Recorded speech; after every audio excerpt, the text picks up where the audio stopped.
so much as hummed that, then you're a copyright criminal. Because to sing it in a theater, restaurant, or any other public space, the law requires you to pay royalties.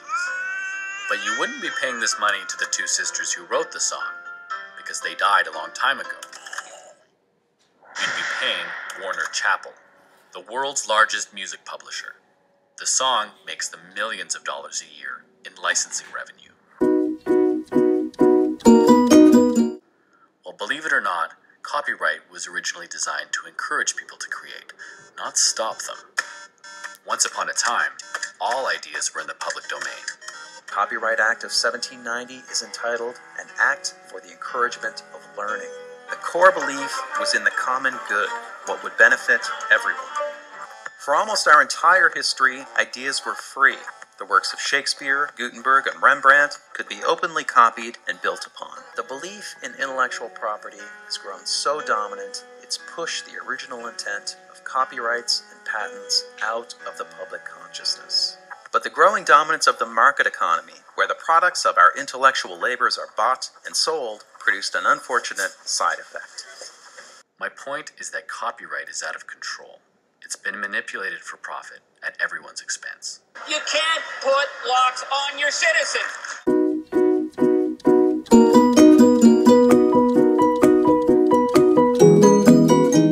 It's no longer the objective simply to create works and build on the past. Instead, it was also the objective to control. Now, Disney lawyers have taken aim at this Florida daycare center, saying it has no right to use Disney characters on its walls. The daycare center, called Very Important Babies, received a letter from the Disney company insisting the characters violate copyright laws and could give the impression that the center is affiliated with Disney. I don't know of anyone who ever drove by here and went, "Oh, look, Disneyland."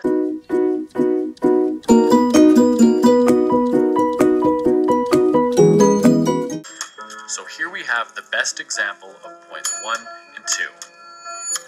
Walt Disney built on the past, then he died, and the Walt Disney Corporation changed the law so that no one else could do it again.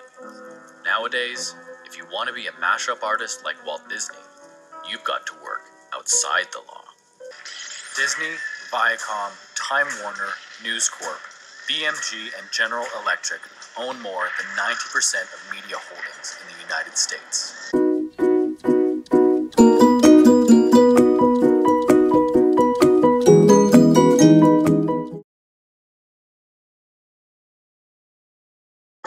The expanding reach of intellectual property has introduced more and more possibilities for opportunistic litigation, suing to make a buck. Yeah, that's fantastic. It's totally illegal. And it goes like this. Culture always builds on the past.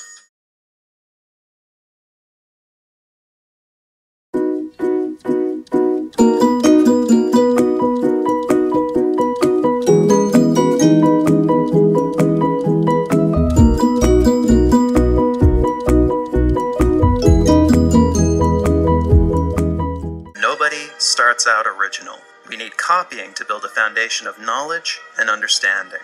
And after that, things can get interesting. The act of creation is surrounded by a fog of myths. Myths that creativity comes via inspiration, that original creations break the mold, that they're the products of geniuses, and appear as quickly as electricity can heat a filament. But creativity isn't magic. It happens by applying ordinary tools of thought to existing materials.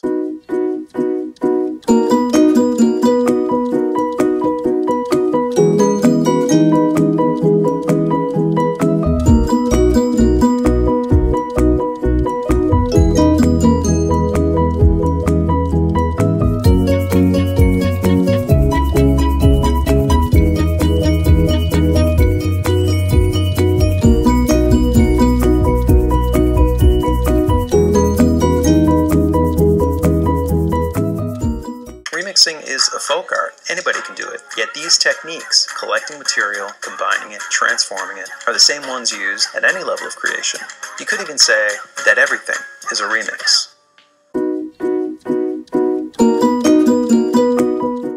Common sense, a rare idea in the law, but here it was, common sense. revolts at the idea. Common sense.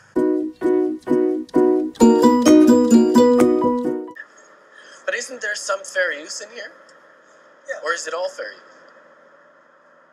Well, in my view of what fair use ought to be, everything you've shown me should be fair use. The industry had controlled technology. The power goes back to the people. The importance is that this technique has now been democratized. This remix gives anyone with access to a $1,500 computer the power to say things differently. Building a different democracy, it is building a different culture. This is not a world made up of passive consumers anymore. That era is over. This world is made up of collaborators. We can create and share.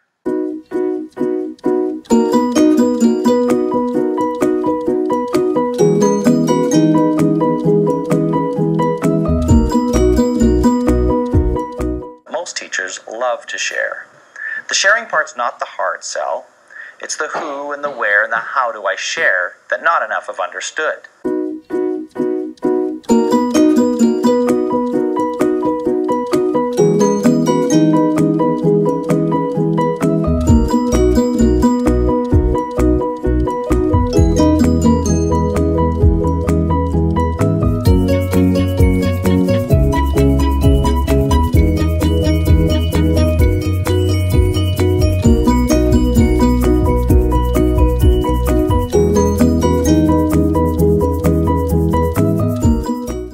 Artists and creators embrace the idea, choose, that their work be made available more freely.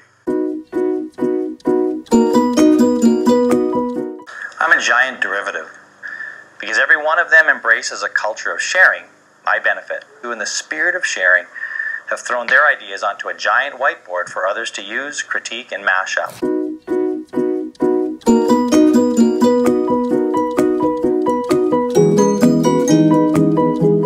Sharing was hard.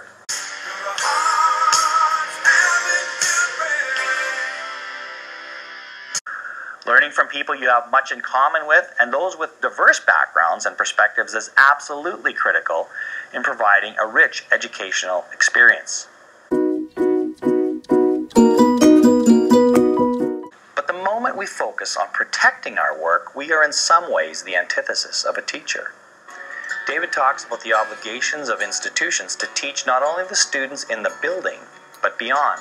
And if indeed we believe that teaching is sharing, then if there is no sharing, there is no education.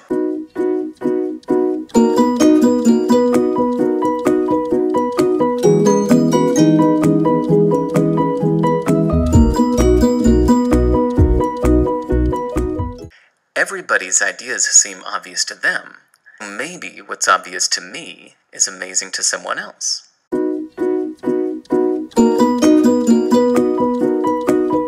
We're clearly a bad judge of our own creations. We should just put it out and let the world decide.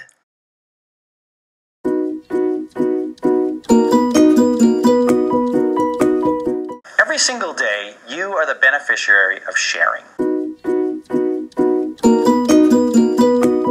If we're real advocates for education, we want to make sure we're sharing our best practices with other people and open to them modifying. Your students are direct beneficiaries of the work of others. Truly believe that we would see a significant shift to better schools and a better education for our students if more teachers and their institutions understood and participated more fully in a sharing culture.